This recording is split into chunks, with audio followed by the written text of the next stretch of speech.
Voice clear है क्या, एक बार बता देंगे मुझे?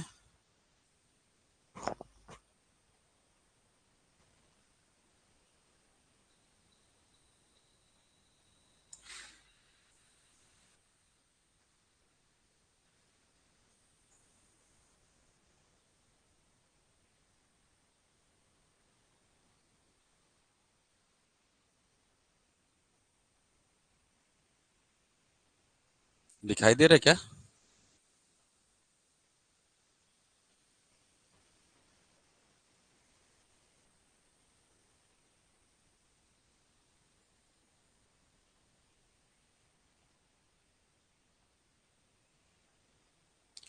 तो चलिए, मैं एक दो क्वेश्चन जो एग्जाम में बनते हैं उसको लेकर चर्चा करूंगा। कल हमने क्या पढ़ा था? वंशानुक्रम, यही पढ़े थे ना?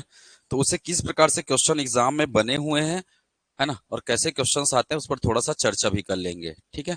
आप लोग निश्चिंत रहिएगा, पूरा एमसीक्यू हम लोग करवाएंगे आप लोगों को। ठीक है? कुछ आपको करना है अपने से, कुछ हम लोग करवाते जाएंगे। ठीक है? जैसा आपने पूछा कि डाउन सिंड्रोम क्या होता है। ठीक है?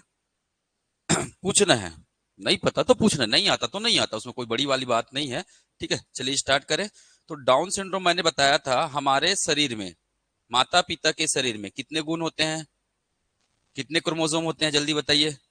अगर मैं बात करूंगा ये मेल है, ये क्या है, फीमेल है, इसके अंतर्गत कितने होते हैं? 23 क्रोमोसोम होते हैं। फीमेल में कितने होते हैं? 23 क्रोमोसोम होते हैं। इसके द्वारा क्या बनाया जाता है? संयुक्त कोष बनाया जाता है। क्या बनाया जाता है? संयुक्त कोष बनाया जाता है। ठीक है? इसमें मैंने एक चीज बताया था, मान के चलिए ये 21वें नंबर का क्रोमोसोम है, ये 22वें नंबर का क्रोमोसोम है, और ये 23वें नंबर का क्रोमोसोम है। सेम चीजें किसमें होगा? फीमेल में भी होगा। 21वें नंबर का नंबर बता रहा हूं मैं, नंबरिंग, ये नंबरिंग है, 21वें नंबर, 22वें नंबर और 23वें नंबरिंग का क्रोमोसोम, है ना? तो ये 23वें नंबर का जो क्रोमोसोम है, ये निर्धारित करेगा क्या, यहाँ है एक्स एक्स, है ना, ये मेल वाला है तो क्या हो जाएगा? X Y. यहाँ क्या है? एक्स एक्स है। इन दोनों से क्या होगा? इन दोनों से 23वें नंबर के क्रोमोसोम किसका निर्धारण करता है? किसका निर्धारण करता है? लिंग का निर्धारण करता है। जो संतान होती है उसके लिंग, संतान बोलो या उसके लिए संतति शब्द भी यूज करते हैं, ध्यान में रखिएगा, शब्दों को पहचानना है। लिंग का निर्धारण, अगर आपके प्रश्न में आएगा संतति के लिंग का निर्धारण कौन से नंबर का क्रोमोसोम करता है, तो कौन से नंबर का है? 23वें क्रम का। मैंने पहले बताया था एक्स प्लस एक्स हुआ तो क्या होगा? ये क्या होगा? फीमेल संतति, बालिका। ठीक है? एक्स प्लस वाई हुआ तो ये क्या होगा? मेल संतति या बालिका। संतति शब्द याद रखिएगा, कभी कभी इसके लिए संतति शब्द यूज करते हैं। संतति कहने का मतलब क्या? संतान, जिसमें क्रोमोसोम का क्या हो रहा है? क्या हो रहा है? ट्रांसफर हो रहा है, जिसमें क्रोमोसोम का क्या हो रहा है? ट्रांसफर हो रहा है। तो एक प्रश्न ये बनता है आप लोगों का, ध्यान में रखिएगा, पर निर्धारण कौन करता है? 23वें नंबर का क्रोमोसोम करता है। क्लियर, याद रहेगा? ठीक है? अब मैंने बात किया था विसंगति की, मैंने बताया था पिछले क्लास में क्या, विसंगति की बात किया था, और विसंगति में मैंने बताया था क्या? विसंगति में मैंने बताया था क्या? एक बताया था आपका डाउन सिंड्रोम। क्या बताया था? डाउन सिंड्रोम बताया था। तो डाउन सिंड्रोम कहने का मतलब क्या है? जब क्रोमोसोम में क्या हो जाता है? उथल पुथल हो जाता है क्रोमोसोम में। पर ये जो डाउन सिंड्रोम होता है वो किसकी वजह से होता है ना? 21वें नंबर का क्रोमोसोम जो होता है, 21वें नंबर का क्रोमोसोम याद रखिएगा, इसी के वजह से क्या आता है? डाउन सिंड्रोम आता है। इसी की वजह से क्या आता है? डाउन सिंड्रोम आता है। ध्यान में रखिएगा, या तो यहां से एक्स एक्स आएगा, या तो एक्स वाई आएगा। एक से एक सेम चीजें आएंगी यहां भी, एक से एक से या एक सवाय, जो भी गुण आएंगे यहां पे, तो कब आना कितना था? जैसे एक से एक आया, यहां से एक एक आया, 21वें नंबर से एक एक आया। पर कभी कभी क्या हो जाता है, इसके जगह में यहां पे एक, है ना, यहां पे एक एक्स्ट्रा क्या आ जाता है? क्रोमोसोम आ जाता है। कभी कभी क्या होता है? एक एक्स्ट्रा क्रोमोसोम आ जाता है, और इसी को बोला जाता है क्या? डाउन सिंड्रोम कहा जाता है। इसी की वजह से मैंने प्रभाव बताया था, शरीर का क्या हो जाता है? कभी कभी सर क्या हो जाता है? बड़ा। गर्दन क्या हो जाएगा? बड़ा। कभी कभी गर्दन ही नहीं दिखेगा। बात समझ में आ रही? कभी कभी किसी के कान क्या हो जाते हैं? बहुत बड़े कान क्या हो जाते हैं? छोटे हो जाते हैं। तो वो किसके कारण से होता है? Down syndrome. और डाउन सिंड्रोम का प्रभाव कौन से क्रोमोसोम में पड़ता है?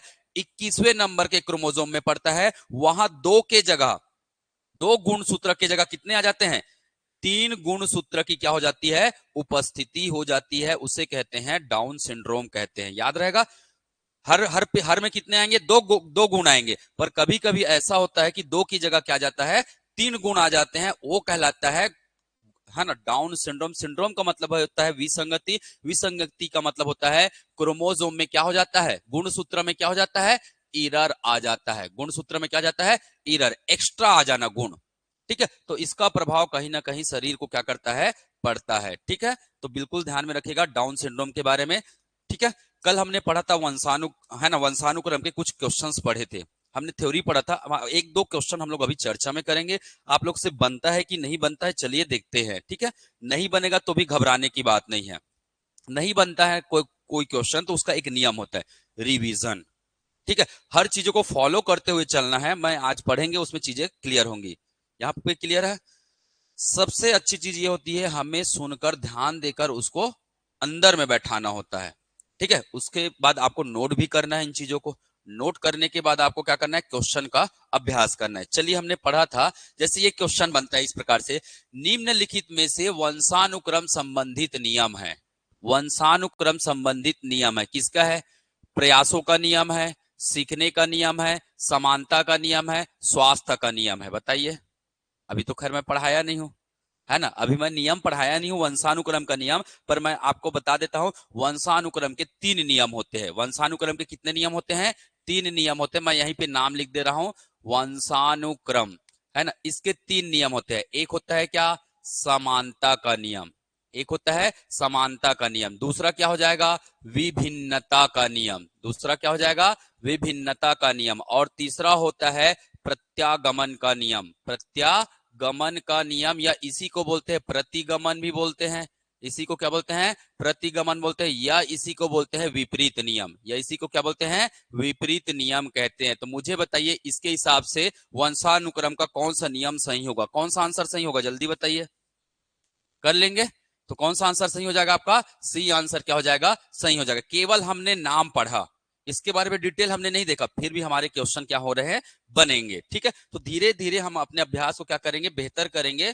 ठीक है, कमेंट वगैरह क्लियर दिखाई दे रहा है मुझे, है ना, आप लोग कमेंट करिएगा, क्वेश्चन का जो भी आंसर है बिल्कुल कमेंट करना है, लाइक कमेंट सब्सक्राइब शेयर ये सब किया करो भाई, है ना, अच्छा काम करते रहना है। ठीक है, तो हमारे अंदर क्या आएंगे, अच्छा काम करेंगे तो अच्छा गुण आएगा, सीधी सी बात है, स्वाभाविक सी बात है। ठीक है, चलिए अगला प्रश्न देखते हैं, निम्न में से कौन सा वंशानुक्रम का नियम नहीं है, बताइए, बना सकते हैं अब, क्या होगा, अभिप्रेरणा, ये क्या नहीं है, अभिप्रेरणा वंशानुक्रम का नियम नहीं है। अभिप्रेरणा है क्या, तो क्या है अभिप्रेरणा, हाँ, मोटिवेशन, बहुत बढ़िया। मोटिवेशन कहां से आता है, क्या शरीर के अंदर से आता है क्या, नहीं, शरीर के कहां से आता है, बाहर से आता है। जैसे मैंने आपको मोटिवेट किया, मतलब सिंपल सी बात है, ये क्या है, बाल विकास का क्या है, वातावरणीय कारक है, बाल विकास का क्या है, ये वातावरणीय कारक है, मतलब वातावरण से भी बालक में क्या होता है, विकास होता है। और अभिप्रेरणा कौन से क्रम में आता है, तो याद रखिएगा मनोवैज्ञानिक वातावरण, मनोवैज्ञानिक, मनोवैज्ञानिक वातावरण, मनोवैज्ञानिक वातावरण के अंतर्गत क्या आता है, आपका अभिप्रेरणा आता है। जैसे हम लोग बात करेंगे, मैं आगे पूरी चीजें बताऊंगा, ये टॉपिक मैं आज पूरा कवर कराने वाला हूं, पर मैं बताना चाह रहा था पहले कि किस किस टाइप के क्या है एग्जाम में प्रश्न बनते हैं, बात समझ में आई। समानता का नियम, भिन्नता का नियम, प्रत्यागमन का नियम मैंने बता दिया, है ना, अगर आपको ये पता है तो आप इससे आंसर भी कर सकते हैं। ठीक है, चलिए अगला बात करते हैं, अगला क्वेश्चन है, वह अवस्था, वह अवस्था जो कि माता पिता के 21वें गुण सूत्र जोड़े के अलग ना हो पाने के कारण होती है, कहलाती है। मैंने आपको एक ही बताया, अभी जस्ट बताया, 21वें में अगर कोई भी चीज प्रभावित होती तो क्या कहलाता है, क्या कहलाता है, डाउन सिंड्रोम कहलाता है, क्या कहलाता है, डाउन सिंड्रोम कहलाता है। टर्नर सिंड्रोम कब होता है, कल बताया था मैं, बताइए टर्नर सिंड्रोम कब होता है, हाँ, जब एक गुणसूत्र की क्या हो जाती है, कमी हो जाती है, एक गुणसूत्र की क्या हो जाती है, कमी हो जाती है। टोटल कितने गुणसूत्र होने चाहिए, 46, पर 46 ना होकर कितना हो जाता है, 45 हो जाता है। कौन से नंबर के गुणसूत्र में प्रभावित करता है ये, 23वें क्रम के, कौन से, 23वें क्रम के गुणसूत्र को क्या करता है, ये प्रभावित करता है। ठीक है, कल के क्लास में हमने बात किया था, वैसे ही हमने बात किया था क्या, क्लीन फिल्टर के बारे में। क्लीन फिल्टर क्या है, होना कितना चाहिए, 46, पर 46 ना होकर कितना हो जाता है 47, मतलब एक गुणसूत्र क्या हो जाते हैं अधिक हो जाते हैं, और जिसकी वजह से पुरुषों में क्या आती है नपुंसकता आती है, या पुरुषों में स्त्रियों के गुण आते हैं, यही चीज होता है। ठीक है, तो इस बात को बिल्कुल ध्यान में रखेगा, ये सब चीजें एग्जाम में प्रश्न बनती है। ठीक है, चलिए आगे बात करते हैं। बुद्धि पर वंशानुक्रम क्रम का प्रभाव होता है, ये किसने कहा, इसके नोट डाउन करके रखिएगा, है ना। तो किसने कहा है बुद्धि, बुद्धि पर है ना वंशानुक्रम का प्रभाव पड़ता है, तो ये किनका स्टेटमेंट है टर्मन महोदय का स्टेटमेंट है, नोट डाउन करके रखिएगा अपनी किताब में। टर्मन जी ने क्या कहा है, बुद्धि पर वंशानुक्रम का क्या पड़ता है प्रभाव पड़ता है। ठीक है, बुद्धि पर क्या पड़ता है वंशानुक्रम का प्रभाव पड़ता है। ठीक है, इस बात को बिल्कुल ध्यान में रखिएगा, और नहीं समझ में आएगा तो बिल्कुल पूछ लेना है। हाँ विनोद कुमार जी बहुत बढ़िया, ठीक है आ जाइए, थोड़ा समय का ध्यान रखेंगे। ठीक है, समय हमें क्या बनाएगा बलवान बनाता है। ठीक है, चलिए तो स्टार्ट करेंगे, जो हम लोगों ने है ना कल का क्लास क्या क्या किए थे उसका थोड़ा सा रिवाइज करते हुए आगे बढ़ेंगे। कल हम लोग क्या पढ़ रहे थे, बाल विकास को प्रभावित करने वाले कारक, टॉपिक डालेंगे बाल विकास को प्रभावित करने वाले कारक, प्रभावित करने वाले कारक, इसके बारे में हम लोग अध्ययन कर रहे थे। ठीक है, बाल विकास को प्रभावित करने वाले कारक के बारे में बात कर रहे थे। तो हमने क्या क्या कारक है ना, एक हमने क्या देखा था वंशानुक्रम, क्या की देखा था हमने वंशानुक्रम देखे थे, इसी को क्या बोलते हैं अनुवांशिक भी बोलते हैं, अनुवांशिक बोलते हैं, और इसी को और क्या कहते हैं जैविक क्रम, इसी को और क्या बोलते हैं जैविक क्रम के नाम से भी जाना जाता है। तो याद रखिएगा बाल विकास को कौन प्रभावित करता है वंशानुक्रम प्रभावित करता है। दूसरा बात करेंगे और कौन प्रभावित करता है वातावरण, और कौन प्रभावित करता है वातावरण, तो वातावरणीय कारक के बारे में आज हम लोग बात करेंगे। ठीक है, तीसरा अगर मैं बात करूंगा तो एक और प्रभावित करने वाले कारक होते हैं परिपक्वता, परिपक्वता व अधिगम, परिपक्वता व अधिगम भी क्या करता है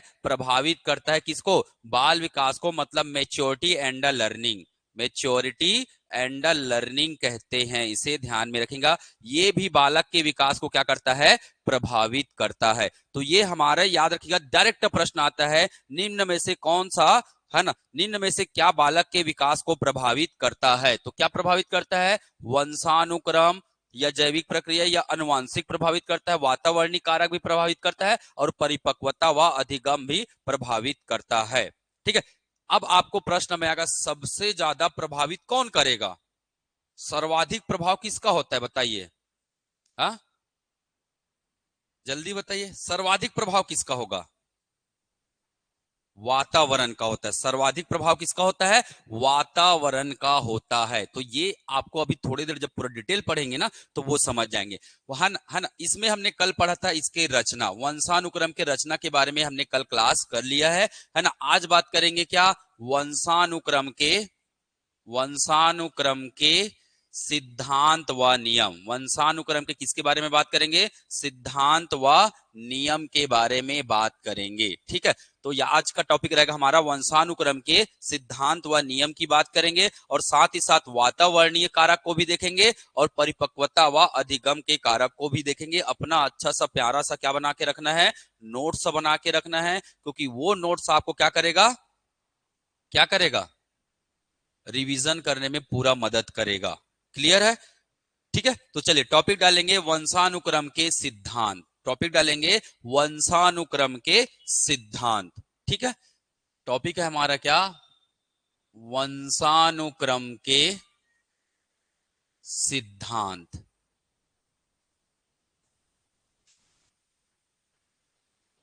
कितने सिद्धांत पढ़ने हैं, कितने सिद्धांत पढ़ने हैं, चलिए पहला सिद्धांत लिखेंगे बीज कोश के निरंतरता का सिद्धांत। पहला सिद्धांत क्या है बीज कोश के, बीज कोश के निरंतरता का सिद्धांत, बीज कोश के निरंतरता का सिद्धांत ध्यान में रखिएगा।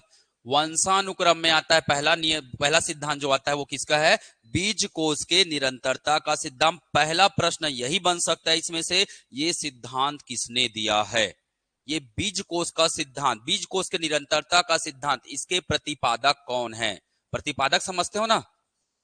प्रतिपादक बोले, जनक बोले, या जो भी देने वाला किसकी देन है ये बोले, तो नाम से ही पता चल जाता है क्या इनका नाम ही क्या है, बीजमैन। इसका नाम ही क्या है, बीजमैन। तो याद करने वाली कोई बात है ही नहीं इसमें, है ना। बीज कोश की निरंतरता मतलब इसके जनक कौन है, बीजमैन है। ठीक है, पहली चीजें ध्यान में रखेगा। दूसरे चीजें, इन्होंने क्या कहा है, इनका स्टेटमेंट क्या है ना। इनका अगर मैं स्टेटमेंट की बात करूंगा तो इन्होंने बोला है बीज कोश कभी भी क्या नहीं होते हैं, नष्ट नहीं होते हैं। याद रखिएगा, बीज कोश, ठीक है, बीज कोश कभी भी क्या नहीं होते हैं, नष्ट नहीं होते हैं, नष्ट नहीं होते हैं। पहला पॉइंट ध्यान में रखिएगा, है ना। तो बीजमैन ने बोला बीज कोश कभी भी नष्ट नहीं होते। बीज कोश मतलब कल मैं बताया था, जाइगोट की बात कर रहा है। बीज कोश मतलब जाइगोट की बात कर रहा है। जाइगोट का मतलब होता है अंडाणु और शुक्राणु से निकलने वाले द्रव्य से क्या किसका निर्माण होता है, बीज कोश का निर्माण होता है। और वो बीज कोश कभी भी क्या नहीं होते हैं, नष्ट नहीं होते हैं। उसके गुण कभी भी नष्ट नहीं होते हैं। वो पीढ़ी दर पीढ़ी क्या होते हैं, हस्तांतरित होते हैं। पीढ़ी दर पीढ़ी क्या होते हैं, हस्तांतरित होते हैं। ये किसने कहा है, बीजमैन ने कहा है। तो बीज कोश कभी भी नष्ट नहीं होते हैं और ये पीढ़ी दर पीढ़ी क्या होते जाते हैं, हस्तांतरित होते जाते हैं। ये इतनी बातें आपको बिल्कुल ध्यान में रखना है, याद रहेगा एग्जाम में। ठीक है, चलिए अब मैं बात करूंगा, है ना। अब मैं अगले सिद्धांत की बात करता हूं। एक चीज होता है, जैसे मैं पहले एक एग्जाम्पल ले लेता हूं। ठीक है, हमारे यहाँ एक व्यक्ति था जिसका नाम था क्या, माधव साहू। ठीक है, एकदम एग्जाम्पल से समझेंगे तो ज्यादा अच्छा। माधव साहू करके एक हमारे विद्यार्थी थे जो पढ़ते थे हमारे यहाँ। ठीक है, अभी वर्तमान में इन्होंने कुछ समय पहले एग्जाम दिया, व्यापम में एग्जाम दिया इन्होंने, और व्यापम में लाया कौन सा रैंक, 6th रैंक लाया। अब मैं बात करूंगा इनके माता पिता के बारे में, है ना। इनके पिताजी क्या हैं, इनके माता और पिता के बारे में मैं बात करूंगा। ठीक है ना। तो माता क्या है, आंगनबाड़ी में कार्यरत है। पिताजी क्या है, मजदूरी का कार्य करते हैं। पिताजी क्या करते हैं, मजदूरी का कार्य करते हैं। माधव साहू व्यापम का एग्जाम निकाल लिया और वर्तमान में पदस्थ है। ठीक है, एक एग्जाम निकला, है ना। देखिए ये चीज जो बहुत अच्छा होता है, इन्होंने एक एग्जाम निकालने के बाद बैक टू बैक बार का और सेल का भी एग्जाम निकाल लिया। मैं रियल एग्जाम्पल से आपको समझाने जा रहा हूं। मुझे बताइए इनका पेशा क्या था, इनका पेशा क्या था, मजदूरी था। इनका पेशा क्या था, मजदूरी था। मतलब इनमें पढ़ाई लिखाई वाली क्षमता ज्यादा थी क्या, अच्छी क्षमता थी क्या, बोल सकते हैं। या वातावरण वैसा मिला क्या, नहीं मिला। वैसा वातावरण मिला क्या, नहीं मिला। परंतु हो सकता है माधव साहू तो अच्छा कर गए, माधव साहू ने अच्छा कर दिए। अब क्या, दो चीजें होगी, इनके जो भी संतानें होंगी, जो भी संतान होंगे, या तो उसमें उसके गुण आएंगे, या तो गुण क्या होंगे, नहीं आएंगे। या तो, है ना, माधव साहू के गुण आएंगे या तो गुण नहीं आएंगे। बात समझ में आ रही है। अगर गुण आया, है ना, तो इन्होंने इस चीज को क्या किया है, अर्जित किया है कि नहीं किया है, बताइए। अध्ययन करके अर्जित किया है ना, उस गुण को, अपनी क्षमता को बढ़ाया है, मानसिक क्षमता को बढ़ाया है, और तैयारी करके उन्होंने व्यापम का एग्जाम निकाला है और 6th रैंक भी लाया हुआ है। बात समझ में है। तो वो कैसे गुण हो गए, अर्जित गुण हो गए। हुए कि नहीं हुए, अर्जित गुण हो गए। क्योंकि माता पिता से मिला क्या वो गुण, नहीं मिला, वो अर्जित गुण है। अब अर्जित गुण अगर उनके संतान में आती है तो वो कहलाएगा क्या, संचरण। वो कहलाएगा क्या, संचरण। अर्जित गुणों का उसके संतान में क्या हो रहा है, संचरण होगा। अगर माधव साहू ने जो गुण अर्जित किया है, हो सकता है वो गुण उनके संतान में ना जाए, तो उसे क्या कहेंगे, उसे क्या कहेंगे, असंचरण कहेंगे। क्या कहेंगे, असंचरण कहेंगे। तो ये दो सिद्धांत है। मतलब जो गुण को हम क्या करते हैं, जो गुण को पेरेंट्स अर्जित करते हैं, जरूरी नहीं है कि उसका प्रभाव आने वाले संतान को पड़े, हो सकता है ना भी पड़े। अगर आने वाले संतान को उसका प्रभाव पड़ता है तो वो संचरण कहलाता है, और अगर प्रभाव नहीं पड़ता है तो वो क्या कहलाता है, असंचरण कहलाता है। तो हमारा टॉपिक क्या हो जाएगा, है ना, अर्जित गुणों का, अर्जित गुणों का, अर्जित गुण का संचरण का क्या हो जाएगा, ये सिद्धांत। अर्जित गुण के संचरण का क्या हो जाएगा, सिद्धांत हो जाएगा। दूसरा सिद्धांत क्या हो जाएगा, दूसरा सिद्धांत क्या हो जाएगा, अर्जित। अर्जित के लिए एक और शब्द यूज करते हैं ना, ध्यान में रखेगा, और क्या बोलते हैं इसे, उपार्जन। उपार्जन गुणों के असंचरण का सिद्धांत, असंचरण का सिद्धांत। तो यहां मैंने दो सिद्धांत बताया, क्या एग्जांपल से समझ में आया, क्या समझ में आया एग्जांपल से? इन्होंने गुण को अर्जित किया था, पर जरूरी नहीं है इनके आने वाले संतान में वो गुण ट्रांसफर हो, हस्तांतरित हो, ये जरूरी नहीं है। अगर हस्तांतरित होता है तो संचरण का सिद्धांत लागू होगा, अगर हस्तांतरित नहीं होगा तो असंचरण का सिद्धांत लागू होगा। और है ना, अर्जित गुणों के संचरण का सिद्धांत किसने दिया है, तो याद रखिएगा ये किसने दिया है, लैमार्क ने। किसने दिया है, लैमार्क ने। अगर लैमार्क का नाम आपको नहीं मिलेगा तो याद रखिएगा डार्विन का नाम जरूर मेंशन करिएगा, ठीक है।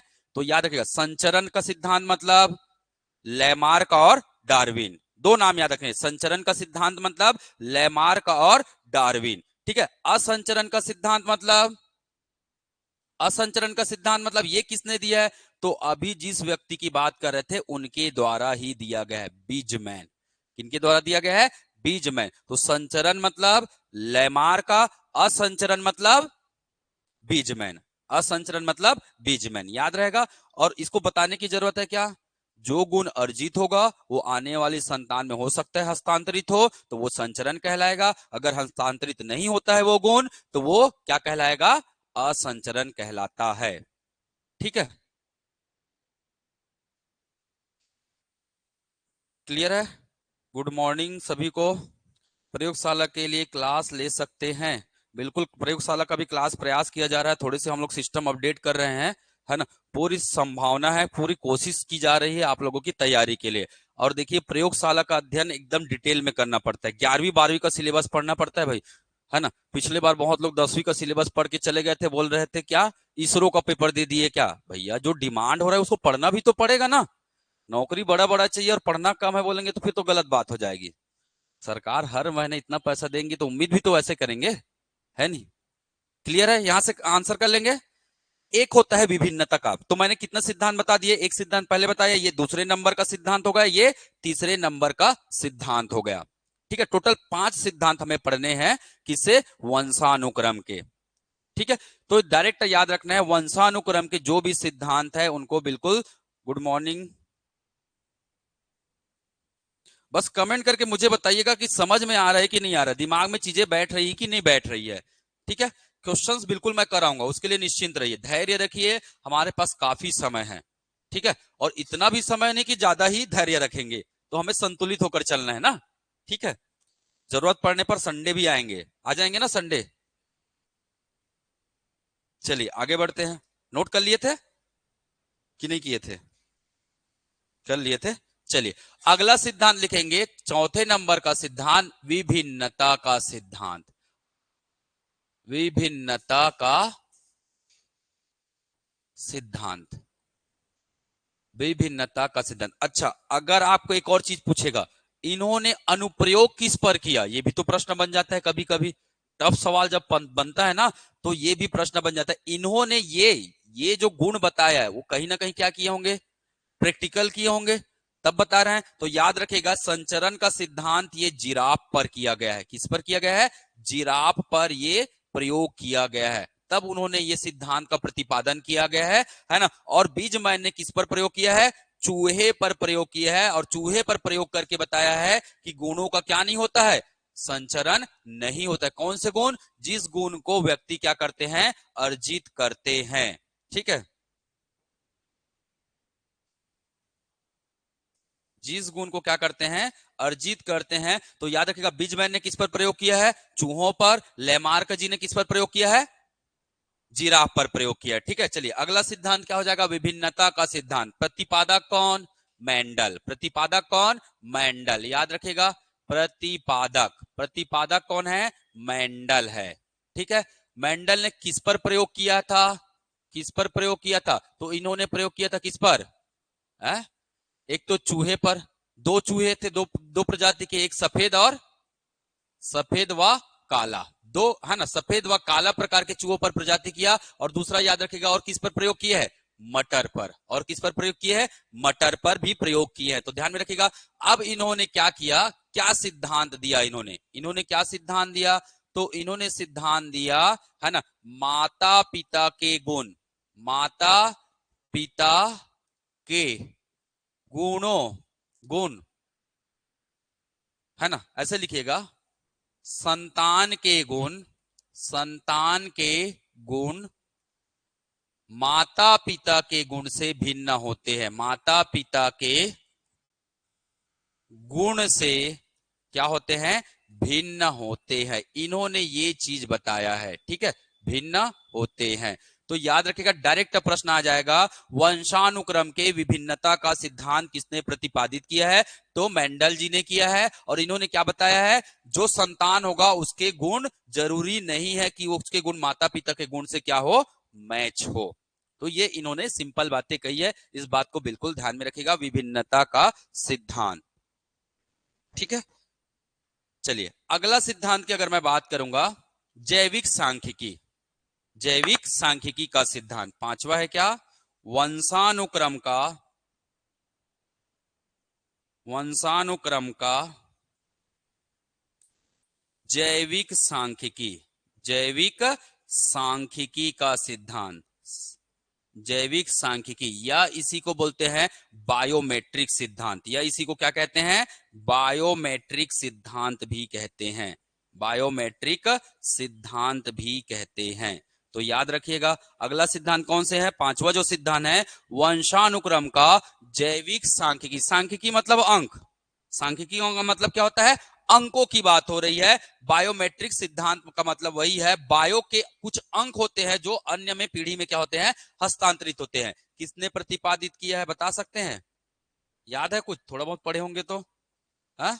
इसका प्रतिपादन किसने किया है, तो है ना, गाल्टन जी ने किया है। किसने किया है, गाल्टन महोदय ने किया है, ठीक है, गाल्टन महोदय का ये प्रतिपादन है। और इन्होंने क्या बताया है, इसके क्या सिद्धांत है, चलिए बात करते हैं, इनके क्या सिद्धांत है, चलिए मैं बताता हूं आपको इनके सिद्धांत क्या है।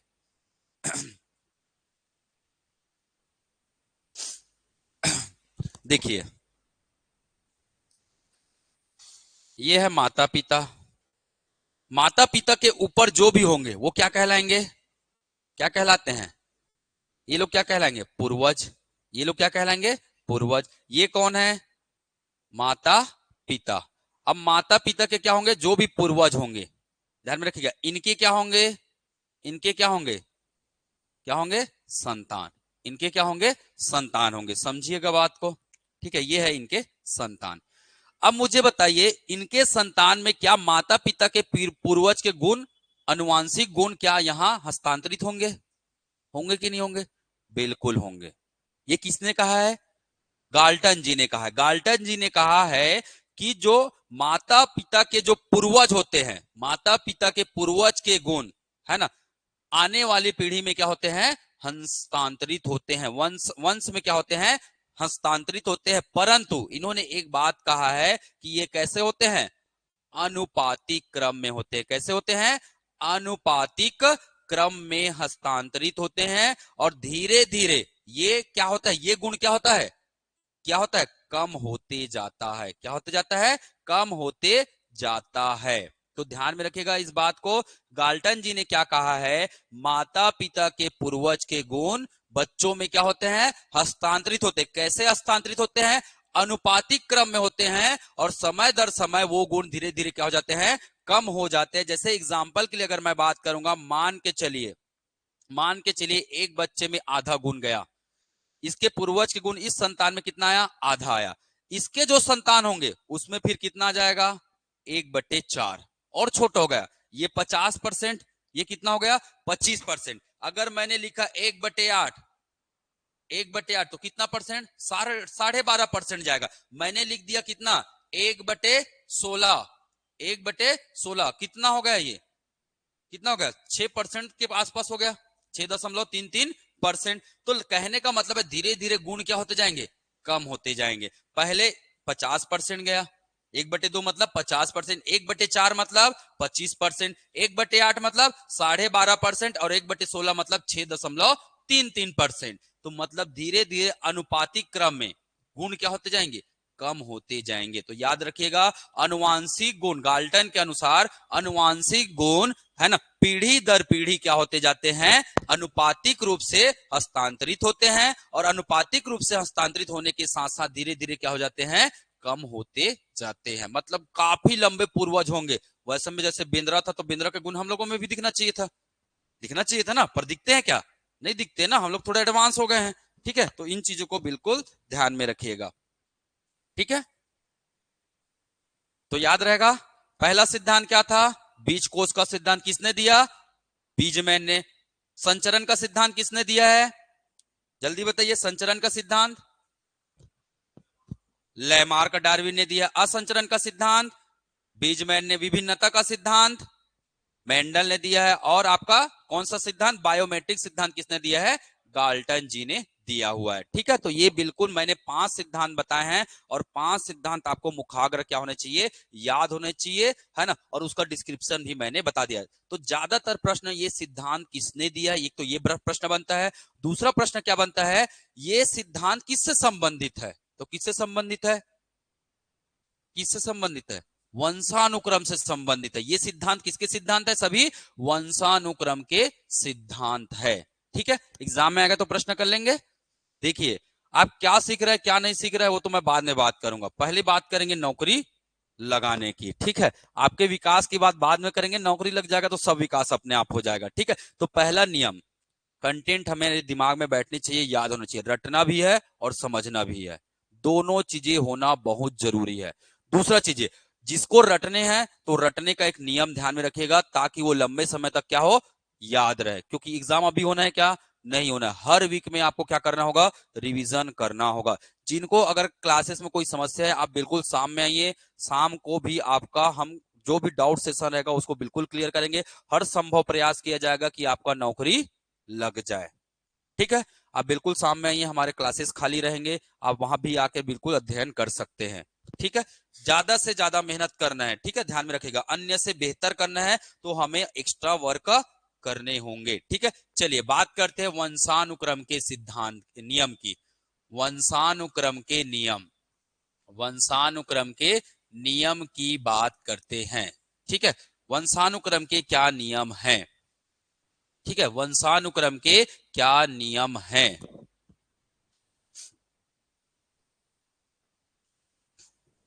3 नियम याद रखना है। पहला नियम अभी भी तो बताया था थोड़ा देर पहले, क्या बताया था, समानता का नियम। दूसरा नियम क्या है, विभिन्नता का नियम। दूसरा नियम क्या है, विभिन्नता या भिन्नता भी बोलते हैं ना, भिन्नता का नियम।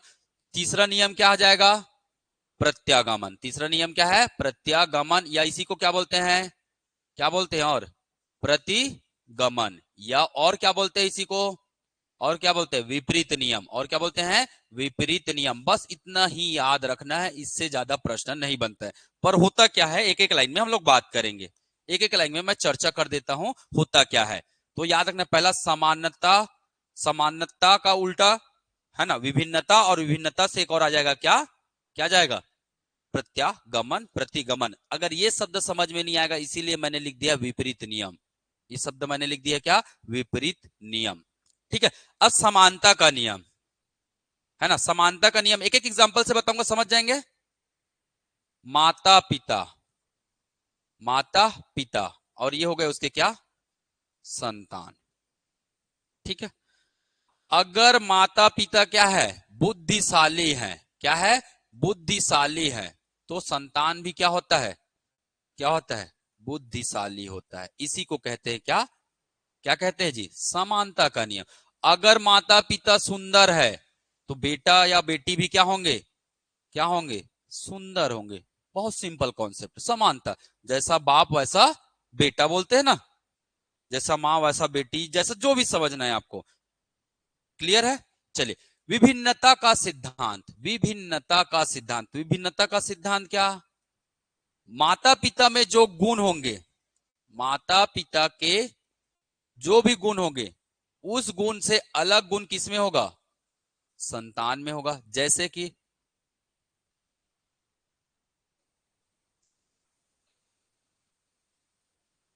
वो तो विपरीत का सिद्धांत हो गया।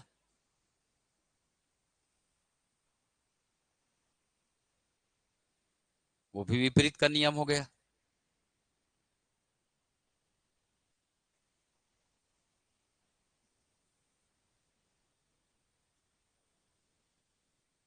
जैसे मैं बोलूंगा, मान के चलिए माता पिता जो है सुंदर और क्या है, बुद्धिशाली है। सुंदर और क्या है, बुद्धिशाली है।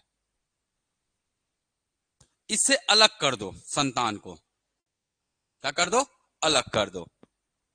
जैसे अगर मैं बोलूंगा, है ना, सुंदर है तो ये भी सुंदर है, चलो ठीक है, ये भी सुंदर है। अगर ये बुद्धिशाली बोलेंगे इसको, तो इसके बुद्धिशाली की जगह कुछ और डाल दो। इसकी जगह क्या है, इसमें क्रीड़ा समझ है, खेल की समझ है। इसके अंतर्गत बुद्धि की बात नहीं कर रहे हैं, यहां अलग चीज को बात है। शारीरिक विकास ज्यादा है इसमें, शारीरिक रूप से ये क्या है, ज्यादा विकसित है। मतलब ये ओलंपिक वाला है और ये आईएएस ऑफिसर वाला है। बात समझ में है, बात समझ में है। एक में मानसिक गुण ज्यादा है, एक में दूसरे में क्या है, शारीरिक गुण ज्यादा है, तो अलग है। एक में मानसिक गुण ज्यादा है, दूसरे में क्या है, संवेगात्मक गुण ज्यादा है। बात समझ में आ रही है। एक में हो सकता है क्या, शारीरिक गुण ज्यादा है इनमें, या हो सकता है इसमें भाषाई गुण ज्यादा है। अलग अलग चीजें हैं, पर है तो विभिन्न, है कि नहीं है। बात समझ में है। विपरीत का नियम क्या कहता है, विपरीत का नियम, अगर सुंदर है तो इससे अधिक सुंदर हो गया। अगर लंबा है तो इससे क्या हो गया, अधिक लंबा हो गया, अधिक लंबा हो गया। बात समझ में आ रहा है। या छोटा हो गया, या फिर बोल सकते जस्ट विपरीत, विलोमार्थी, जस्ट विपरीत विलोमार्थी हो जाएगा। ठीक है, क्लियर है। तो डायरेक्ट आप लोगों को ये कभी एग्जांपल वगैरह नहीं पूछा जाता, ये तो मैं शब्द के मायने बता रहा था। आपको डायरेक्ट एग्जाम में याद रखना है क्या, तीन चीजें, समानता, विभिन्नता और प्रत्यागमन। ये तीन चीजें डायरेक्ट अभी क्वेश्चन किए हम लोगों ने, क्वेश्चन किए ना भाई। पहला क्वेश्चन क्या था हमारा, यही था ना। ये जो क्वेश्चन था हमारा क्या था, ये लिखा है ना, कौन सा वंशानुक्रम का नियम नहीं है, तो समानता, प्रत्यागमन और विभिन्नता का नियम है। चलिए एक क्वेश्चन और कर लेते हैं, है ना। एक प्रश्न आया था, सामान्य संयुक्त कोशिका में गुणसूत्रों के जोड़े होते हैं। गुणसूत्र कितने जोड़े में होते हैं बताइए, पढ़ चुके हैं हम लोग। कितने जोड़े में होते हैं, 23 जोड़े में होते हैं। प्रश्न ऐसे ही बनते हैं। अगला प्रश्न देखते हैं, सामान्य पुरुष में एक सवाय गुणसूत्र होते हैं। मतलब बात बता रहे हैं कि पुरुष में क्या होता है, एक सवाय, तो महिला में क्या होते हैं, क्या होते हैं, एक से एक सा गुणसूत्र होते हैं। क्या होते हैं, एक से एक सा गुणसूत्र होते हैं। और ये तीनों क्या है, ये तीनों क्या है, क्या है जी, विसंगति है, डिसऑर्डर है ये, विसंगति है। ये तीनों ही क्या है, विसंगति है, क्योंकि यहाँ तीन तीन गुण आ गए हैं, यहाँ क्या आ गया है, एक ही गुण आ गया है, तो ये विसंगति है। याद रखिएगा, अगर एक गुण एक्स्ट्रा आ जाता है तो। ठीक है, चलिए तीसरा प्रश्न क्या है, लड़का के पैदा होने के लिए उत्तरदायी क्रोमोसोम है। कर लेंगे मेरे ख्याल से, ना तो बता चुका हूं मैं, बता चुका हूं ना, क्या है, एक सवाल, ये लड़का, एक से एक से क्या है, क्या है, लड़की है, गर्ल्स है। क्लियर। तो एग्जाम में देखिए उतना भी कठिन सवाल नहीं बनता है, और बनता है कठिन सवाल तो किसको लेकर बनता है, सिद्धांतों को लेकर बनता है। कुछ बेसिक कॉन्सेप्ट के भी प्रश्न मिलेंगे और कुछ सिद्धांतों के भी प्रश्न मिलेंगे। ठीक है, अभी थोड़ा देर पहले मैंने बताया, बुद्धि के विकास में, बुद्धि के विकास में वंशानुक्रम का क्या होता है, योगदान होता है। किसने कहा है, किसने कहा है, चलिए बताइए। अभी थोड़ा देर पहले बताया, बुद्धि के विकास में वंशानुक्रम का क्या होता है, प्रभाव होता है। किसने कहा है, टर्मन ने। तो बुद्धि क्या हो जाता है, टर्न हो जाता है।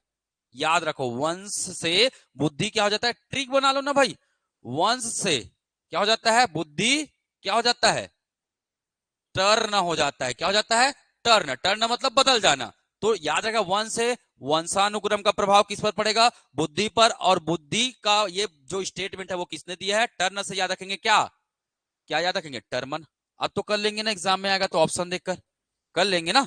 तो ऑप्शन से चीजें बननी चाहिए, भले आपको याद रहे चाहे न रहे। कितना याद करेंगे बताइए, 1000 पेज तो सीडीपी है, ठीक है ना। आप कोई चैप्टर छोड़ देंगे कोई फर्क नहीं पड़ने वाला। आपको सिलेक्शन के लिए कितना परसेंट चाहिए शिक्षक भर्ती में, पर्याप्त है भैया, 70%, पर्याप्त है, बहुत सारे पोस्ट है। पर ये 70% को हमें इतना अच्छा पढ़ना है कि ये हमारा क्या होना चाहिए, 100% होना चाहिए। कम से कम 3 बार क्या करना है, हमें रिवीजन करना है। उसका टेंशन मत लो, मैं बहुत दौड़ाऊंगा आप लोगों को, मेहनत करने के लिए बस पीछे मत हटिए, ठीक है। चलिए आगे बढ़ते हैं, कहां पे पहुंचे थे हम लोग, ठीक है। तो याद रहेगा वंशानुक्रम के नियम। चलिए अगला बात करते हैं, बाल विकास को और प्रभावित कौन करते हैं, कौन करते हैं, वातावरणीय कारक। कौन प्रभावित करते हैं, वातावरणीय कारक। बाल विकास को प्रभावित करने में किसका भी योगदान होता है, वातावरणीय कारक का प्रभाव होता है। अगर मैं बात करूंगा, हमारे एक मनोवैज्ञानिक थे जिनका नाम क्या था, रॉस महोदय। क्या नाम था, रॉस महोदय। और रास को बहुत रास आया, क्या रास आया, बाहर की चीजें, क्या रास आया, बाहर की चीजें बहुत रास आया। तो इन्होंने बताया है ना, वातावरण वातावरण वातावरण वह बाह्य शक्ति है, वह बाह्य शक्ति है जो जो व्यक्ति को क्या करती है, प्रभावित करती है, जो व्यक्ति को क्या करती है, प्रभावित करती है। ये स्टेटमेंट किसने कहा है, रास महोदय ने कहा है ना। इन्होंने बताया कि वातावरण, और वातावरण वो चीज है जो है ना बाहर की शक्ति, अंदर की शक्ति नहीं, आंतरिक शक्ति नहीं है, वो हमेशा किसको प्रभावित करेगी, व्यक्ति को प्रभावित करेगी, व्यक्ति के विकास को प्रभावित करेगी। तो रास को क्या पसंद आता है, बाहर की चीजें। याद रखने के लिए बता रहा हूं मैं ट्रिक, रास को क्या पसंद आता है, बाहर की चीजें। बाहर की चीजें मतलब वातावरण। अब वातावरण किससे बना है, वातावरण शब्द की उत्पत्ति, वातावरण का पर्यायवाची क्या है, जल्दी बताइए, किसको बोलते हैं, पर्यावरण बोलते हैं। वातावरण का मतलब क्या होता है, पर्यावरण कहते हैं। और पर्यावरण किस शब्द से बना है, पर्याधन आवरण, परिधन परिधन आवरण, यही होता है। कौन सा संधि है, ये भी आपको पता, हाँ बिल्कुल स्वर संधि है। स्वर संधि भी कितने प्रकार के, 5 प्रकार के होते हैं। तो कौन सा स्वर संधि है, हाँ हाँ बिल्कुल सही, क्योंकि ई और आ का क्या हो रहा है, संगम हो रहा है। तो ई और आ से इसके गुण किया किसे बदल जा रहे हैं, या में, तो गुण बदल जा रहे हैं, सिंपल सी बात है। ई के क्या बदल जा रहे हैं, गुण बदल जा रहे हैं, है ना। तो ई क्या बन गया, अगर ऊ ओ में बदल जाएगा तो उसके भी गुण बदल जाएंगे। मतलब ये कौन सा स्वर संधि है, गुण स्वर संधि है, गुण स्वर संधि है। तो मैं हिंदी भी पढ़ाता हूं पर नहीं पढ़ाऊंगा आप लोगों को, है ना, निश्चित रहिए, ठीक है। चलिए ध्यान में रखिएगा, चीजों को ऐसा पढ़िए कि हर चीजों को कहीं ना कहीं चीजें कॉन्सेप्ट लेकर, मैं क्या कैसे समझा कि मुझे ई आ, ई से या बनता है, दिमाग में पहले चीज बताओ, अगर ई से या बना तो इसका गुण क्या हो गया, बदल गया। इसका गुण क्या हो गया, बदल गया। ऑटोमेटिक याद रखिए गुण स्वर संधि है, ये गुण स्वर संधि है। अब गुण से बड़ा हो जाता है तब क्या बोलते हैं उसे, गुण और बड़ा हो जाता है, जैसे आ या में ये की मात्रा, यो की मात्रा और लग जाता है, तब कहते हैं क्या, तब कहते हैं क्या, हा? चलिए मैं बाद में बताऊंगा, है ना। आयादी कहते हैं उसे, ठीक है। अय आय सुने हो ना जी, अय आय, अय आय आई, ये सब बनता है ना, अयादि कहलाता है वो, ठीक है। चलिए अभी मैं वातावरण की बात कर रहा हूं। तो परिधन आवरण, परि का मतलब क्या होता है, चारों ओर। परि का मतलब होता है चारों ओर होता है ना। आवरण का मतलब क्या होता है, ढकना। आवरण का मतलब क्या होता है, ढकना। मतलब चारों ओर से ये व्यक्ति है और ये चारों ओर से क्या है, ढका हुआ है। तो इसी से ये इसका क्या होगा, इसी से क्या होगा, विकास होगा। चारों ओर से एक आवरण से ढका हुआ है और जिस आवरण से ढका हुआ है उसी से उस बालक का क्या होगा, विकास होगा। यही कहलाता है वातावरण का विकास। और ये मानव को क्या करते हैं, सर्वाधिक प्रभाव, है ना, मानव को क्या करता है, सर्वाधिक प्रभाव करता है। तो ये सर्वाधिक प्रभावित कारक हो जाता है, सर्वाधिक प्रभावित करता है, ठीक ठीक है ना। एक आईएएस के बेटे को अगर है ना बुरे वातावरण में रख लिया जाए तो क्या वो आईएएस रहेगा, क्या नहीं रहेगा, हो सकता है कुछ और बन जाए, है ना। एक सामान्य व्यक्ति को आईएएस वाले वातावरण में रखा जाओ तो हो सकता है एक दिन वो क्या बन जाए, आईएएस बन जाए। बात समझ में आ रही है? तो सर्वाधिक प्रभाव किसका पड़ेगा? अब यहाँ वंश में क्या रहा है वो पता नहीं, इन्होंने गुण को क्या किया? अर्जित किया। गुण को क्या किया? अर्जित किया। तो सर्वाधिक गुण कहां अर्जित होते हैं? वातावरण से अर्जित होते हैं। सिंपल सी बात है। जैसे बोला जाता है ना, घर में बैठकर जैसे पढ़ाई नहीं होती है, घर में बैठकर बोलते हैं ना पढ़ाई नहीं होती, वाकई में नहीं होती। क्यों? शास्त्रों में साफ साफ शब्दों में लिखा है, गृहस्थ जीवन केवल गृहस्थ ही है। गृहस्थ जीवन पढ़ने लिखने का जीवन है क्या? नहीं है। तो घर को पढ़ने लिखने का जीवन नहीं बताया गया है। हालांकि ऐसा नहीं कि सीखते नहीं है, सीखते हैं, पर एक समय तक ही सीखते हैं, है ना। एक समय के बाद जो सीखने की प्रक्रिया होती है उसका स्थान क्या हो जाता है? अलग वातावरण तैयार हो जाता, तभी कहां भेजा जाता है? जन्म लेते ही विद्यालय भेज देते हैं क्या?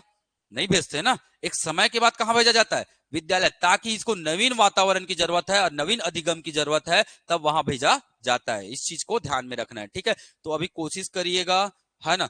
घर में अभी क्या शादी सीजन चल रहा है ना, सगा सोदर लोग बहुत आएंगे, तो मैं बिल्कुल बात करूंगा आप लाइब्रेरी का सहारा लीजिए, क्योंकि नौकरी लगाना है ना। तो नौकरी लगाना है, थोड़े बहुत पैसे खर्च कीजिएगा, लाइब्रेरी का सहारा लीजिएगा। अगर कमरे में पढ़ना है, घर के कमरे में, तो कमरे में एकदम पॉजिटिव वातावरण बना के रखिए, मस्त पूजा पाठ करिए, बढ़िया, है ना। बीच बीच में धूप अगरबत्ती वगैरह भी जलाइए। सुंदरता, सुगंधित वातावरण होना चाहिए, है ना। सुगंधित वातावरण, बहुत सुगंधित का मतलब ऐसा नहीं कि एकदम परफ्यूम वर्फ्यूम लगा देना है भाई। सुगंधित का मतलब है स्मेल निगेटिव नहीं होना चाहिए। बात समझ में? हर छोटी छोटी चीजों का हमारे शरीर पर क्या पड़ता है? प्रभाव पड़ता है। थोड़ा नहीं, बहुत। अगर एक दिन में वो 1% प्रभाव पड़ रहा है, तो 10 दिनों में कितना हो जाएगा? 1-1% करके बहुत सारा परसेंट प्रभाव कर देगा ना। बात समझ में आ रही है? चलिए आगे बढ़े, नेक्स्ट, ठीक है। चलिए, वातावरणीय कारण से क्या होता है? इसका प्रभावित होता है, मैं आगे बात करूंगा, ठीक है। कौन कौन से कारक है इसके? कारक, वातावरणीय कारक, वातावरणीय कारक, ठीक है। पहला लिखेंगे क्या?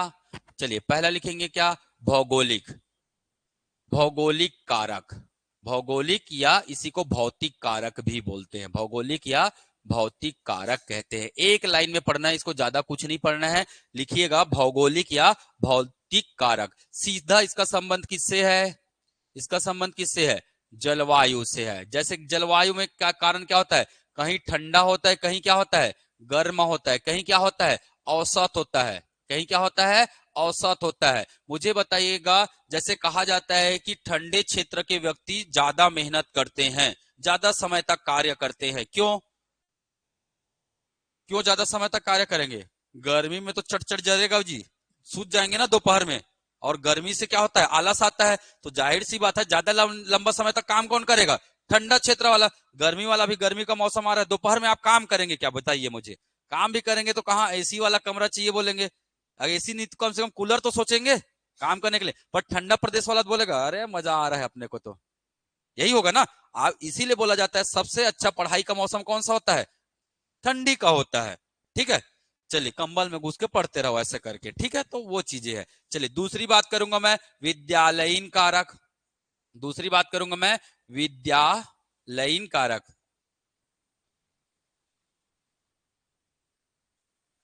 दूसरा है विद्यालय कारक, ठीक है। क्या विद्यालय से बच्चों में प्रभाव प्रभाव पड़ता है? विद्यालय के वातावरण का, है ना। तो विद्यालय वातावरण की अगर मैं बात करूंगा, तो आप लोगों ने एक व्यक्ति का नाम सुने होंगे, क्या? फ्रोबेल। नाम सुने हैं? फ्रोबेल नहीं सुने तो अभी सुन लीजिए। फ्रोबेल, फ्रोबेल ने विद्यालय के संदर्भ में क्या कहा है? इन्होंने, है ना, किंटर गार्डन सुने हैं? किंटर गार्डन, इसके जनक कौन है? किसको बोलते हैं किंटर गार्डन? किंटर गार्डन मतलब जी, पूर्व प्राथमिक शिक्षा केंद्र, पूर्व प्राथमिक शिक्षा, है ना। पूर्व प्राथमिक शिक्षा को बोला जाता है क्या? जिसे प्ले स्कूल कहते हैं आज के डेट में, हम क्या कहते हैं? प्ले स्कूल जिसे कहते हैं, वो होता है पूर्व प्राथमिक शिक्षा। और ये पूर्व प्राथमिक जो शिक्षा है, इसके जनक कौन है, या किंटर गार्डन के जनक कौन है? तो याद रखिएगा कौन है? कौन है? फ्रोबेल है। कौन है? फ्रोबेल है। अब फ्रोबेल ने एक बात कही, फ्रोबेल ने एक बात कही, किसके बारे में बात किया इन्होंने? शिक्षक के बारे में। फ्रोबेल ने क्या बात किया? शिक्षक। देखिए मैं कुछ कहानियां बताऊंगा जिसका वास्तविकता से कोई संबंध नहीं है, उसका उद्देश्य केवल क्या होगा? आपको याद रहे वो, ठीक है। तो बस एक छोटा सा कभी कभी मैं बीच बीच में कहानी बताता हूं, उसका उद्देश्य रहता है केवल आपको लंबे समय तक वो क्या रहे, याद रहे, उसका वास्तविक जीवन से क्या नहीं रहता है, कोई संबंध नहीं रहता, वो केवल काल्पनिक रहता है। जैसे कि प्रोबेल जी ने एक दिन एक गुरु जी से मिला, उन्होंने बोला शिक्षक जी आप क्या हो, माली हो। थोड़े से बेकार लगा, किनको, शिक्षक को, अरे यार मेरे को माली बोलता है ना। बाद में उन्होंने क्या बताया, आप क्या हो, माली तो हो पर कहां के मालिक हो, कहां के मालिक हो, बाल उद्यान के क्या हो, कुशल मालिक हो। कुशल क्या हो आप, माली हो। माली का काम क्या होता है, फूलों का देखभाल करना, पौधों का देखभाल करना। वैसे ही शिक्षक का कार्य क्या होता है, बच्चों का अच्छे से देखभाल करना। और ये किसने कहा है, फ्रोबेल महोदय ने कहा। तो फ्रोबेल महोदय के संदर्भ में दो चीजें याद रखना है, किंडरगार्टन या पूर्व प्राथमिक शाला के जनक कौन है, तो कौन है, फ्रोबेल है। दूसरा बात याद रखना है, फ्रोबेल जी ने शिक्षक के बारे में क्या कहा है, शिक्षक को बताया क्या, कुशल माली बताया है। और कुशल माली कहां का, बाल उद्यान का कुशल मालिक बताया है। क्लियर रहेगा, ध्यान में रहेगा। चलिए तो ये बात बिल्कुल ध्यान में रखिएगा। चलिए बात करता हूं कौन कौन से कारक है जो प्रभावित करते हैं, कौन कौन से कारक है जो प्रभावित करते हैं। पहला, ठीक है, पहला ध्यान में रखिएगा, अनुचित पाठ्यक्रम, अनुचित पाठ्यक्रम। अगर पाठ्यक्रम अच्छा नहीं है तो बाल बच्चों के विकास में क्या होता है, प्रभावित होता है।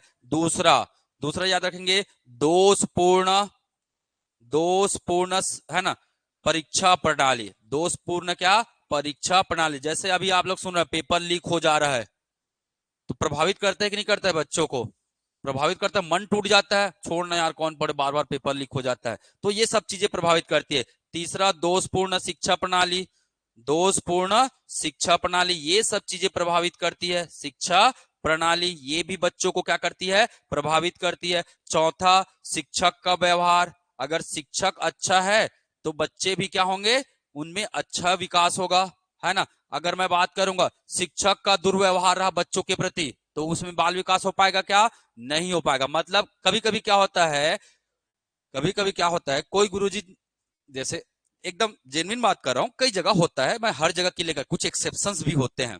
जैसे कोई नहीं पढ़ा पाया, कोई नहीं पढ़ा पाया, ठीक है अच्छे से, तो कई लोग क्या बोल देते हैं, ए लड़का कुछ नहीं आता है। दोष किस पर ठोक दिए, बच्चे पर। कभी कभी क्या होता है, कभी कभी क्या होता है, नजरअंदाज कर देते हैं या उसका अवहेलना कर देते हैं। अरे यार ये पढ़े वढ़े नहीं है ना, स्कूल स्कूल आए नहीं डेली डेली, है ना, अब कहा सिखाओ वेला, अवहेलना कर देते हैं। तो उसके कारण से भी उसको क्या पड़ता है, प्रभाव पड़ता है। मतलब एक चीज और लिख सकते हैं, है ना, स्कूल का वातावरण, स्कूल का या भौगोलिक संरचना बोल सकते हैं, संरचना लिख लीजिए, संरचना, संरचना, स्कूल का संरचना। अब स्कूल को खंडहर जैसे बना के रखोगे तो ऐसे ही उनका इंटरेस्ट नहीं बनेगा। स्कूल में अगर सकारात्मकता का वास होगा तो जाहिर सी बात है बच्चे अट्रैक्ट होंगे, अट्रैक्ट होंगे तो पढ़ेंगे भी ना।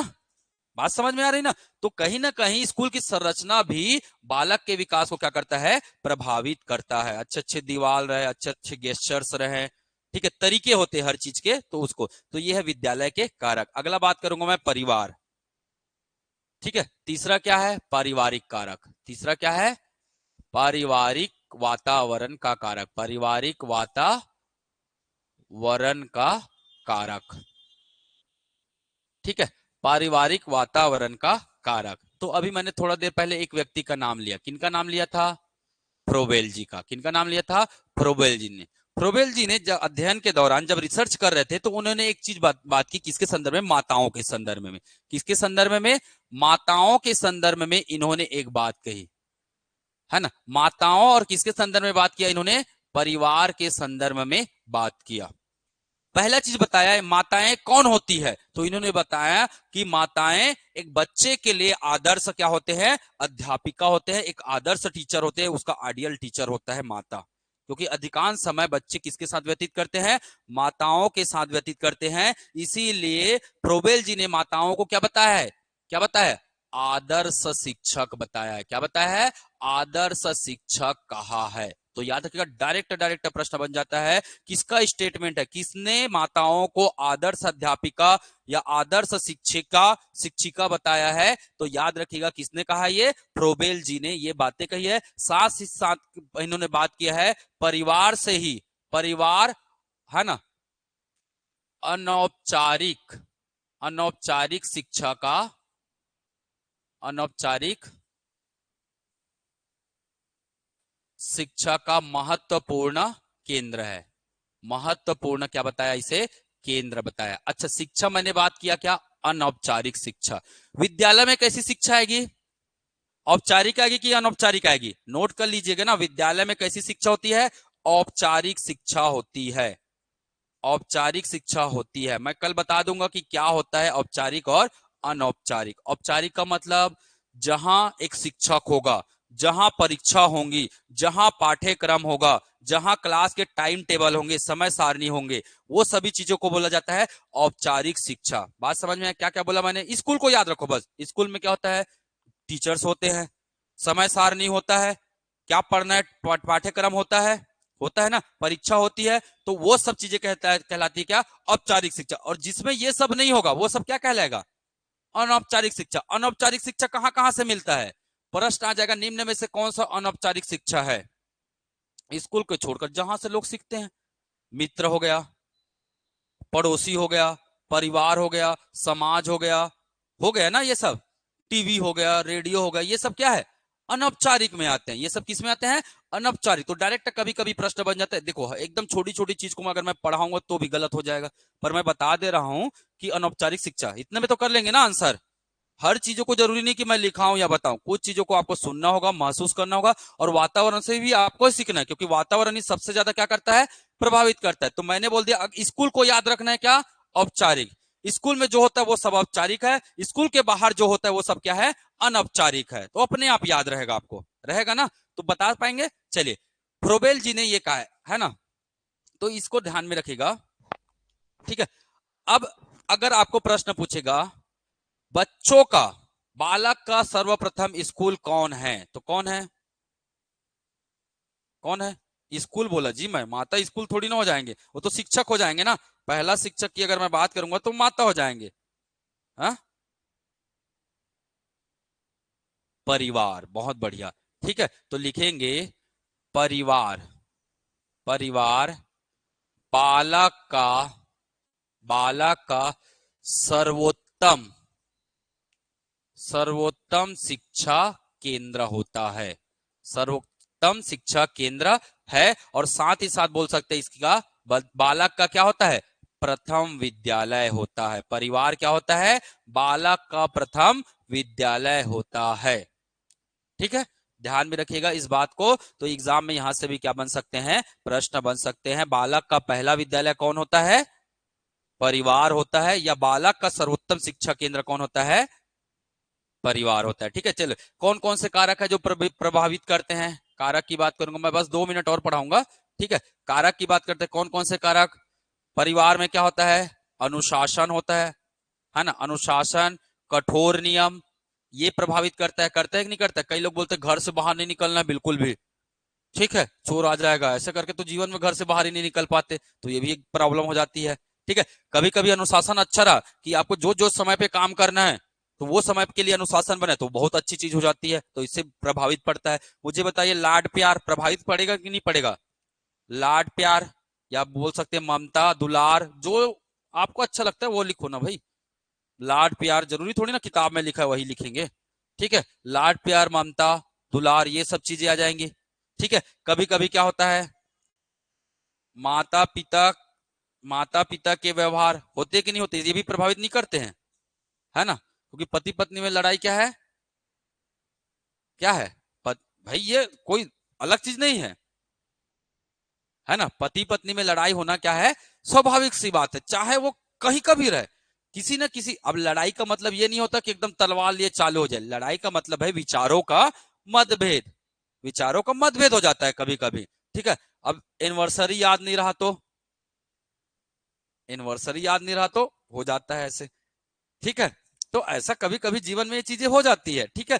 तो वो चीजें बिल्कुल ध्यान में रखना है। तो लड़ाई तो होने वाली बात है। सब लोग दुनिया वाले एनिवर्सरी मना रहे हैं, आपको अपना एनिवर्सरी याद नहीं है, तो होगा कि नहीं होगा, है ना।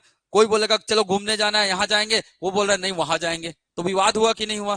तो ऐसे ये छोटी छोटी चीजें विवाद है, पर हो सकता है ये विवाद का स्वरूप अगर बड़े पैमाने पर हो। अब जैसे देखोगे कई बार विचारों का मतभेद का, विचारों का गैप क्या होता है, बहुत ज्यादा हो जाता है। अब विचारों का गैप बहुत ज्यादा हो जाता है तो थोड़ा सा हथियार भी सामने आ जाते हैं, शब्दावली, गलत शब्दावली भी मुंह से आ जाते हैं। क्या बच्चों को प्रभावित करता है, वो करता है कि नहीं करता है। तो बच्चे भी बोलते हैं क्या मम्मी पापा दिन भर लड़ते रहते हैं, उसके दिमाग में पढ़ाई के अलावा या कुछ सीखने के अलावा वही लड़ाई वाली चीजें आ जाती है, आती है ना। तो वही चीजें है, कहीं ना कहीं ये चीजें भी क्या करती है, प्रभावित करती है। और अपने हिसाब से जो और भी लिखना है ना, वो घर की बातें हैं, अपने से भी लिख सकते हैं, बाहर बाहर नहीं जाना भाई, अपने आसपास की चीजों से ही सीखना है, वही आपका नोट्स बनेगा अच्छा खासा, ठीक है। चौथी बात अगर मैं बात करूंगा, चौथी बात है मनोवैज्ञानिक कारक, मनोवैज्ञानिक वातावरण का कारक, मनोवैज्ञानिक वातावरणीय कारक, वातावरणीय कारक, ठीक है। अभी आपने थोड़ा देर पहले एमसीक्यू कराया, उसमें क्या देखे आपने, अभिप्रेरणा, अभिप्रेरणा मतलब मोटिवेशन, अभिप्रेरणा मतलब मोटिवेशन, ठीक है, ध्यान में रखिए। आदत, आदत भी किस में आएगा, मनोवैज्ञानिक, रुचि भी किस में आएगा, मनोवैज्ञानिक में आएगा, है ना। जैसे आ जाएगा आपका क्या, निर्देशन, निर्देशन, निर्देशन की बात करूंगा। या फिर समझाइश करते हैं हम लोग, जैसे लोगों को अरे यार समझ में नहीं आ रहा जीवन में मैं क्या करूं, है ना, तो क्या करते हैं, परामर्श लेते हैं, क्या करते हैं, परामर्श लेते हैं। ये सब चीजें क्या होंगी, मनोवैज्ञानिक कारक होते हैं, जो बालक के विकास को क्या करते हैं, प्रभावित करते हैं। ध्यान में रहेगा चीजें, तो कोई बड़ा चीज नहीं बता रहा हूं एकदम। हमारी क्या इंटरेस्ट है, महत्वाकांक्षा, जैसे मेरी इच्छा है मेरे को गुरुजी बनना है ना, इसके लिए मैं हर कुछ कर लूंगा। महत्वाकांक्षा मतलब इच्छा, मेरी इच्छा है, और इच्छा जब प्रबल हो जाता है तब उसे कहते हैं क्या, महत्वाकांक्षा। मेरी इच्छा है गुरुजी बनना है, कुछ भी हो जाए मैं गुरुजी बन के रहूंगा, ये मेरी महत्वाकांक्षा। उसके लिए हर कुछ त्यागने को व्यक्ति क्या हो जाता है, तैयार हो जाता है। दोस्त यार, पार्टी, शादी, बर ब्याह नहीं जाऊंगा मैं जब तक गुरुजी नहीं बन जाऊंगा। तो ये महत्वाकांक्षा होती, मतलब अपनी आकांक्षा को और क्या कर देना, ज्यादा महत्व देना as compare to other activity. बात समझ में आ रही है। तो यही चीज है जो आपको गुरुजी बनाएगा, ठीक है। बात समझ में आ रहा है ना, यही चीज है जो आपको क्या कराएगा, सफलता दिलाएगी, ठीक है। चलिए अगला बात कर देता हूं मैं, ठीक है। पांचवा बात करेंगे सामाजिक कारण, सामाजिक कारक, सामाजिक वातावरणीय कारक, वातावरणीय कारक। बताइए क्या क्या आ जाएंगे सामाजिक वातावरणीय कारक जो बालक के विकास को प्रभावित करती है, क्या आएगा सामाजिक, हाँ क्या आएगा। समाज में क्या होता है, कार्यक्रम होते हैं, कई प्रकार के कार्यक्रम होते हैं जिससे सीखते हैं। समाज में, समाज, समाज किससे बनता है, लोगों के समूह से बनता है। लोगों के समूह मतलब आसपास, आस पड़ोस, आस पड़ोस, मित्र, आस पड़ोस, मित्र, ये सब क्या है, सामाजिक है। जहां ग्रुपिंग है वहां क्या है, सामाजिक है। समाज का मतलब होता है समूह, समूह में होने वाली विभिन्न गतिविधियों को हम क्या कहते हैं, क्या कहते हैं, सामाजिक कारक कहते हैं। तो समाज में जो भी कार्यक्रम होता है उससे सीखते हैं, आस पड़ोस से सीखते हैं। अगला लिखेंगे क्या, छठवा क्या है, सांस्कृतिक कारक। छठवा क्या हो जाएगा, सांस्कृतिक वातावरणीय कारक, सांस्कृतिक वातावरणीय कारक। क्या आ जाएंगे इसमें, सांस्कृतिक वातावरणीय कारक जो बालक को प्रभावित करते हैं, जैसे कि रहन सहन, रहन सहन प्रभावित करता है कि नहीं करता है, करता है ना। खान पान, खान पान, रीति रिवाज, रीति रिवाज, ये सब चीजें है ना, सांस्कृतिक गतिविधियां या सांस्कृतिक गतिविधियां भी लिख सकते हैं, है ना, है ना। तो ये सब चीजें बालक के विकास को क्या करता है, प्रभावित करता है। एक लास्ट लिख लेंगे 7वें नंबर पे, नोट कर लिए क्या, थोड़ा सा ये एकदम आसान है इसलिए मैं थोड़ा सा स्पीड लेके चल रहा हूं। मैंने पहले ही बताया कि जहां जरूरत होगा वहां मैं स्पीड लेके चलूंगा, और जहां जरूरत होगा वहां हम धीरे चलेंगे, क्योंकि ये बहुत सामान्य सी बातें हैं, आप लोग कर सकते हैं, इसको कर सकते हैं ना। तो ऐसे जगह पे मैं क्या लेकर चलूंगा, थोड़ा बहुत स्पीड लेकर चलूंगा। सातवां बात करूंगा, है ना, संचार वातावरणीय कारक, संचार वातावरणीय कारक, संचार वातावरणीय कारक। कौन आते हैं संचार वातावरणीय कारक में, टीवी, है ना, टेलीफोन, दूरसंचार जी, टेलीफोन, ठीक है, टेलीफोन, फेसबुक, ये सब लिख लेना। और क्या है, मोबाइल आता है ना, मोबाइल, ये सब किस में आ जाएंगे। और क्या आता है ये आप खुद समझ सकते हो। आपके आस रेडियो, आपके आसपास की जो चीजें जो आप मनोरंजन के लिए प्रयोग करते हैं। अब ऐसा तो नहीं कि सिनेमा भी आ जाएगा इसी में, क्योंकि मनोरंजन से हम लोग क्या करते हैं, चीजों को सीखते हैं। ठीक है, तो ये सब चीजें आपके इसके अंतर्गत आ जाएगा, जो आप सब चीजें सीखते, ये सब क्या है, वातावरणीय कारक है, जो सबको क्या करता है, प्रभावित करता है। ठीक है, तो यहां से क्वेश्चंस बनते हैं, बिल्कुल ध्यान में रखिएगा। कल मैं बताऊंगा आप लोगों को क्या क्या बताऊंगा, हाँ, क्या बताऊंगा। तीसरा, तीसरा बाल विकास को प्रभावित करने वाला तीसरा कारक क्या बताया मैंने, क्या बताया, परिपक्वता व अधिगम। परिपक्वता व अधिगम दोनों एक ही है क्या, इनके बीच क्या संबंध है। याद रखिएगा, परिपक्वता व अधिगम क्या है, दोनों क्या रखते हैं, आंतरिक संबंध रखते हैं। क्या रखते हैं, आंतरिक संबंध रखते हैं, पर एक दूसरे की क्या नहीं है, ये पूरक नहीं है। याद रखिएगा, है ना, अंतः संबंध है जरूर, किसके किसके बीच, मैच्योरिटी एंड लर्निंग, अंग्रेजी में कहते हैं इसको क्या, maturity and learning. Maturity and learning, अंग्रेजी आता है ना मेरे को, टेंशन मत लेना, ठीक है।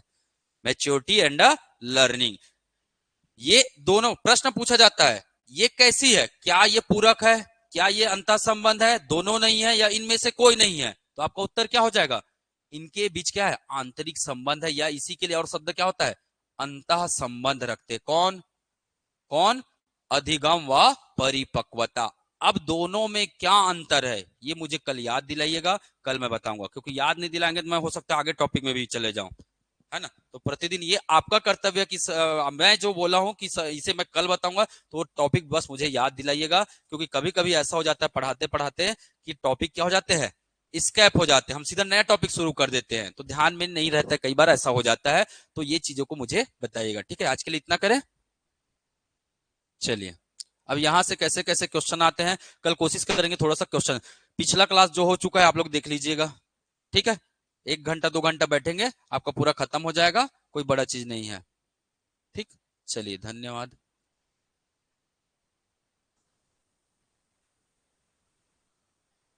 सब लाइक कमेंट किया करो भाई, ऑनलाइन वाले आप लोग, अच्छा लगता है।